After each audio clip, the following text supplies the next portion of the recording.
현상TV입니다. 2020년 새해가 밝았습니다. 아침부터 이 지역 여기는 눈이 많이 좀 내리고 있는데요. 이제 새해가 또 밝았으니까 우리가 이제 부동산과 관련된 또 얘기와 또 부동산과 관련된 그런 업무를 또 계속 지속적으로 추진을 해야겠죠. 아침에 이제 출근하면서 느낀 것이 지난 12.16 부동산 대책으로 인해서 대출 규제가 강화되고 또 다주택자에 대한 주택의 어떤 처분을 유도하는 그리고 분양가 상한제를 서울 전 지역에 걸쳐서 확대함으로써 분양 가격의 상승이라든지 부동산 가격의 급등을 좀 막겠다고 하는 것이 정부의 정책이었습니다.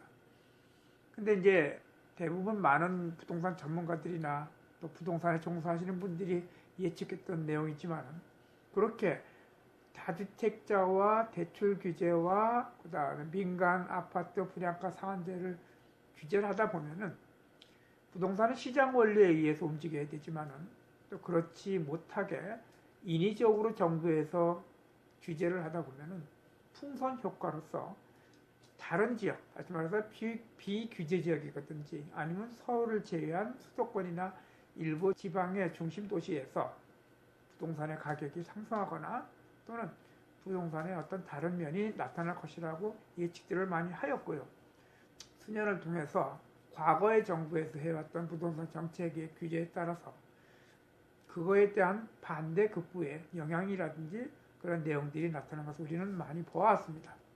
이번에도 마찬가지 서울의 대출 규제, 즉 다시 말해서 10억 이상의 금액의 아파트를 대출은 전면 금지가 됐고요.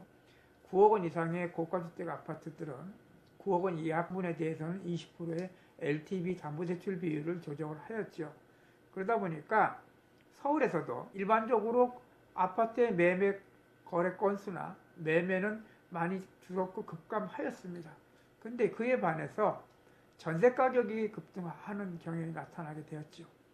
자, 이것은 이미 예상되었던 그런 내용들이 되겠습니다.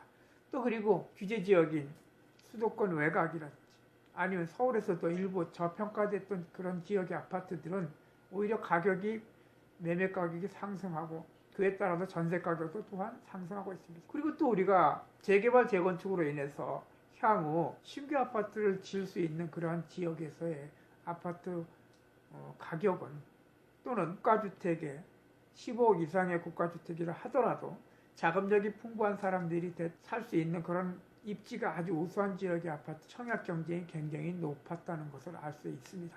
또 지금도 그렇게 진행이 되고 있고요. 자, 그러면은 이러한 규제와 이러한 상황에 따라서 우리는 서울에 있는 지역에 있는 아파트를 전혀 구입할 수 없거나 또는 투자할 수 없는가에 대한 생각들을 많이 해오게 되죠. 부동산의 경험 사례들을 보고 지켜본 결과로는 절대 그렇지 않다는 것을 또 알 수가 있습니다. 자, 대출 규제에 벗어나는 아파트, 가격의 아파트라 또는 비규제 지역의 대상이 되는 지역의 아파트에 투자가 좀 힘들면은 상업용 수익성으로 간다든지 아니면은 토지 시장으로 부동산 자금이 유입된다는 등 기타 등등의 방법으로 많은 것들이 부동산의 투자 방향은 또 전환될 것으로 그렇게 보여집니다. 따라서 이러한 정부 규제에 대해서 좀 더 명확히 잘 파악을 해서 그에 벗어나는, 그에 해당되지 않는 부분에서의 아파트 가격들이라든지 매매 사례들은 더욱더 증가할 것으로, 특히 지방지역의 중심 도시인 부산이라든지 대구라든지 또는 인천, 수도권과 관련된 인천 관련된 일산 또는 파주 지역, 자, 이러한 지역에 있는 아파트들은 대출 규제라든지 규제 지역에서 제외한 지역에서의 그런 가격 상승과 매매의 투자 포인트들은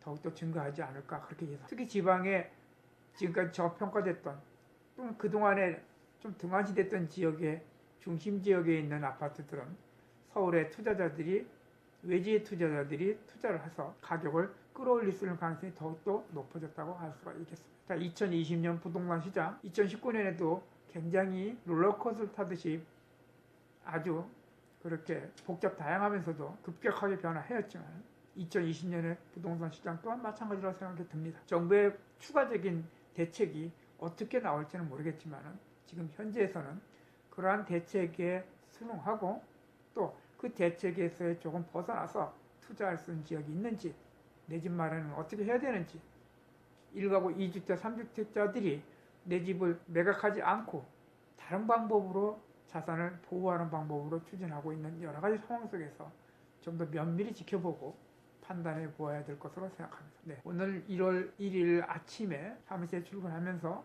부동산 시장에 대해서 지금까지 겪었던 내용들을 가지고 한번 간단하게 말씀을 드렸습니다. 감사합니다.